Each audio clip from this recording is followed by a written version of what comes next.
একটা জিনিস ভালো করে লক্ষ্য করবেন, সেটা হচ্ছে ছেলে মেয়ে দুই সন্তান। কিন্তু আমরা বাবা মারা, ভারতীয় বাবা মারা কি করি বলুন তো? ছেলের প্রতি একরকম এক্সপেকটেশন রাখি, মেয়ের প্রতি। আমরা ছেলে মেয়ে দুজনকেই পড়াই, যথাসাধ্য বড় করি। ছেলে চাকরির জগতে যায়, মেয়েও চাকরি করে, মেয়েকে বিয়ে দিই। কিন্তু একটা জিনিস ভালো করে লক্ষ্য করলে বুঝবেন, বাবা মায়েরা কিন্তু মেয়ের পিছনে এতটা খরচ করে বিয়ে দিতে হয়, তো সেই বিয়ে দেওয়ার পরেও আমরা চেষ্টা করি মেয়ে শ্বশুরবাড়িতে ভালো থাক। তার জন্য তাকে নানা রকম জিনিস আমরা পাঠাতে থাকি, তার সব আবদার আমরা মেটাতে থাকি। মেয়ে যাতে খুব সুখী থাকে তার নিজের বাড়িতে, শ্বশুর শাশুড়ি তার হাজব্যান্ডকে নিয়ে, আমরা সেগুলো মেনে নিই। যখন দেখি মেয়ের হাজব্যান্ড মেয়ের সঙ্গে মিলেমিশে চলে, মা বাবা হিসেবে খুবই গর্ব হয়, ভালো লাগে। বারবার বলে, আমার জামাই, আমার জামাই আমার মেয়েকে খুব ভালো রেখেছে।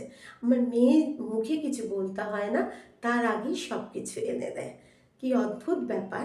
এবার আমি যদি পাশাপাশি একটা জিনিস চিন্তা করি, যে ছেলেটিকেও পড়াশোনা করিয়ে চাকরি পাওয়ার যোগ্য বাবা মা করেছেন, সব করেছেন, কিন্তু তারপরেও ছেলেটি চাকরি পাওয়ার থেকে তার প্রতি একটা এক্সপেকটেশন থাকে যে ছোট থেকে তোকে বড় করেছি, সেহেতু এর পরবর্তীকালে তোকে আমাদের দেখতে হবে। কিন্তু ছেলেটি যে সংগ্রাম করছে একটা পরিবার চালানোর ক্ষেত্রে, ছেলেটিকে বিয়েও দেওয়া হয়, বিয়ের পরে কিন্তু ছেলেটি যদি একটু বইয়ের হয়ে কথা বলে, বইয়ের পাশে থাকে, বা একটা সুন্দর ফ্যামিলি কেনা যায় শান্তিপূর্ণ, বইয়ের সঙ্গে তার শ্বশুর বাড়িতে গেল, একটু যদি এক দুদিন থাকে, তখনই বলতে শুরু হয় যে বাবা বইয়ের কথায় উঠছে, বইয়ের কথায় বসছে, শ্বশুর বাড়িতে কথায় সে চলছে, শ্বশুর বাড়িতে থাকছে, আমার ছেলে হাতছাড়া হয়ে গেল। ছেলেকে শোনানো হয়, তোকে যে আমি এত লক্ষ লক্ষ টাকা খরচ করে তোকে এই চাকরি পাওয়ালাম, তাহলে আমাদেরকে কে দেখবে? তুই দেখবি, তাহলে তুই আমাদের সব কিছুর দায়িত্ব নিবি, তোকেই সব কিছু করতে হবে। ঠিক পাশাপাশি কখনো বলা হয় না মেয়েটিকে যে তোকে বিয়ে দিয়েছে মা, তোরও কিছু দায়িত্ব কর্তব্য আমাদের বয়স হলে থেকে থাকে। আমরা বলি না, মেয়ে ভালো করে শ্বশুরবাড়িতে থাকুক, শান্তিতে থাকুক, ও ওর মতো থাকুক। যদি দেখা যায় যে ওখানকার শ্বশুর শাশুড়ি বলে যে আমার ছেলে হাতছাড়া হয়ে গেছে, বা আমার ছেলে আমার কথা এখন চলে না, বউয়ের কথা শোনে, শ্বশুর বাড়িতে গিয়ে থাকে, কই তখন আপনি বলতে তো ছাড়েন না আমার মেয়ের শ্বশুর শাশুড়ি ভালো না। তারা আমার মেয়েকে পদে পদে এই খোঁটা শোনায় যে আমার মেয়ের কথায় সে ওঠে বসে, মেয়ে আমার বাড়িতে এলে, আমার বাড়িতে যখন থাকছে জামাই, সে তখন হাতছাড়া হয়ে যাচ্ছে তার বাবা মা।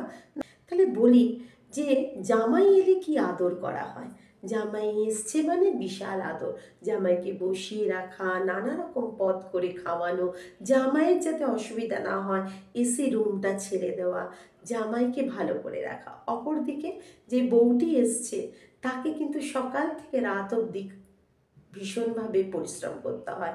সে চাকরি বাকরি করলেও তাকে কিন্তু পরিশ্রম দিতে হয় শ্বশুরবাড়িতে। বলা হয় তুমি আমার ছেলের বউ, তো ছেলেই আমাদের সব দেখবে। তোমার দায়িত্ব একটি মেয়ের বিয়ে হয়ে যাওয়ার পর শ্বশুর শাশুড়িকে দেখা, সেহেতু সেই দায়িত্ব তোমাকে ঠিকভাবে পালন করতে হবে। ঠিক পাশাপাশি তার মেয়ে কিন্তু যদি দেখা যায় যে শ্বশুর বা শাশুড়ির প্রতি কর্তব্য করছে না, সেই ব্যাপারে কিন্তু একবারও বলবে না যে আমার মেয়েরও দায়িত্ব বিয়ের পরে তার শ্বশুর শাশুড়িকে দেখা। আজ কথা আসে যে ছেলে মেয়ের মধ্যে এরকম যে একটা ভেদাভেদ, ছেলের থেকে একরকম এক্সপেকটেশন, মেয়ের থেকে একরকম এক্সপেকটেশন কেন থাকবে? ছেলে মেয়ে একসঙ্গে যখন সুন্দরভাবে জন্ম দিয়েছি, বড় করেছি, মেয়ের পড়াশোনার পিছনেও তো লক্ষ লক্ষ টাকা গেছে, কারণ আজকালকার দিনে ঠিকঠাক পড়াতে গেলে টাকা তো লাগে। কই একবারও তো বলায় না বাবা মা যে মেয়েটাকে পেছনে এতগুলো টাকা আমি ঢেলে দিলাম, ও তো সব জলে গেল। বলে কি বউ যে আরেকটা বাড়ি থেকে এসছে, তাকে কিন্তু মেয়ের মতো ভালোবাসা হয় না, তাকে পদে পদে বুঝিয়ে দেওয়া হয় যে আমরা তোমাদের শ্বশুর শাশুড়ি, তোমাকে আমাদের দেখতে হবে। তার তো ঘর আছে, হতে পারে মেয়েটি একটি মেয়ে, সেও তো তার বাবা মাকে দেখবে, সেটা কিন্তু শ্বশুর শাশুড়িরা চায় না। কি অদ্ভুত ব্যাপার না? একই গর্ভে ছেলে মেয়ের জন্ম নিয়েছে, নিজের মেয়ের ক্ষেত্রে যদি শ্বশুর বাড়িতে সে রানীর মতো থাকে, তার যদি হাজবেন্ড মেয়েকে একদম রানী করে রাখে, তখন বারবার গর্ব করে বলা হয় আমার মেয়েকে শ্বশুর বাড়িতে আমার জামাই এত ভালো করে রেখেছে। কিন্তু ছেলের বউকে ঠিক নিজের বাড়িতে বলা তো হয় না যে আমার এক মেয়ে চলে গেছে, আমার আরেক মেয়ে এসেছে, এটাও আমার মেয়ে, একে ভালো রাখাও আমার কর্তব্য। পুরো উল্টো ব্যাপার। যতই বয়স হতে থাকবে এক্সপেকটেশন কিন্তু বেড়েই যায় যে ছেলেকেই আমাদের দেখতে হবে। কেন মেয়ে দেখবে না? কেন মেয়ে দেখবে না? মেয়ে যখন সম্পত্তির ভাগ নেবে সেটা মেয়ের প্রাপ্য, তাহলে মেয়ে কেন বাবা মাকে দেখবে না? একটি ছেলেই কেন বাবা মাকে দেখবে? আমাদের ভারতীয় সমাজে সব সময় বলা হয় ছেলের দায়িত্ব কর্তব্য থাকতে হবে। আমরা এতগুলো টাকা ঢেলেছি ওর পেছনে, এত পরিশ্রম করেছি ছোটবেলা থেকে, কত রাত জেগেছি, কত অসুস্থ হয়েছে আমরাও দেখভাল করেছি। ওর এখন কর্তব্য আমাদের দেখা, ওর বইয়ের কর্তব্য আমাদের দেখা। ছেলের থেকে আলাদা একটা এক্সপেকটেশন থেকেই যায়, যেটা মেয়ের থেকে থাকে না। কিন্তু এবার আসি সম্পত্তির ভাগাভাগিতে। আমাদের যে সংবিধান আছে, সেই সংবিধান অনুযায়ী ছেলে মেয়ে দুজনেই বাবা মার সম্পত্তি পাবে। তাহলে সেই ক্ষেত্রে কখনো তো মেয়েকে ডিপ্রাইভড করা হয় না, মেয়েকে সম্পত্তি দেওয়া হয়। কিন্তু একবারও বলা হয় না যে মা, ছোটবেলা থেকে তোকে এত পড়াশোনা করিয়েছি, তোর পেছনে এত লক্ষ লক্ষ টাকা ঢেলেছি, তুইও আমাদেরকে বৃদ্ধ বয়সে দেখবি, এটা তোরও কর্তব্য। এই জিনিসটাই থাকা উচিত নয়। ছেলে হোক বা মেয়ে হোক, দুজনকে এক নজরে দেখা উচিত। জামাই যদি মেয়েকে ভালো রাখে তাহলে তুমি গর্ব করে বলছো, এদিকে ছেলের বউকে শ্বশুর বাড়িতে শ্বশুর শাশুড়ি হিসেবে ভালো রাখা, ছেলেরও যে দায়িত্ব একটা পরে যাকে বিয়ে করে নিয়ে এসছে সেও ভালো রাখবে তার বউকে, সেইটা দেখলে কেন একজন বাবা মায়ের অন্তর পুড়ে যায়।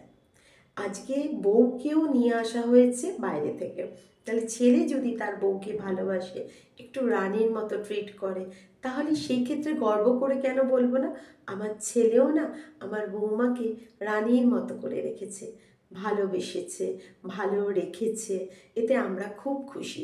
তখনই কেন জ্বলন শুরু হয়ে যায় যে আমার ছেলেটা আমার হাতছাড়া হয়ে গেল, সে শুধু বউ বউ করে আর কিছু দেখে না। এই চিন্তাধারাটা যদি এখনও না চেঞ্জ হয়, আজকে 2025-এর ডিসেম্বর মাস, তাহলে আজকে পর্যন্ত আমরা এই চিন্তাধারা থেকে সরে আসতে পারছি না। এখনও শুধরোনোর সময় এসছে না? ছেলে মেয়েকে এরম আলাদাভাবে দেখবেন না। ছেলেও যেমনি আপনি কষ্ট করে মানুষ করেছেন, মেয়েকেও করেছেন। ছেলের যেমন দায়িত্ব থাকে, মেয়েরও তেমনি দায়িত্ব থাকে। তাই ছেলেকে যদি আপনি বলেন যে বউকে ভালো রাখবি না, সেটা কি ঠিক? এদিকে মেয়ের জামাইকে বলছেন আমার মেয়েকে ভালো রেখো, এটা ঠিক না। বউ যখন বাইরে থেকে এসছে বউকেও যত্ন নিন, বউকেও নিজের মেয়ে ভাবুন। ছেলে যখন বউকে ভালোবাসছে আরও গর্বিত হন যে আমি এমন একটা ছেলেকে জন্ম দিয়েছি যে বাইরে থেকে একটি মেয়েকে নিয়ে এসে সে ভালো রেখেছে, আর আমরাও তাকে মেয়ের মতো ভালোবাসছি। এখনই নিজের চিন্তাধারায় চেঞ্জ আনুন, তাহলে দেখবেন যে আমাদের সমাজটা একটু একটু করে বদলাবে। কথাটা কি আজ আমি ঠিক বললাম না ভুল বললাম আপনারা জানাবেন। আর কমেন্টসে জানাবেন কোন কোন বিষয় আপনারা শুনতে চাইছেন। আপনারা জানালে আমি সেইভাবে আমার এক একটা কন্টেন্ট তৈরি করব। কীরকম লাগছে সেটা জানাতেও ভুলবেন না। আজকের মতো টাটা।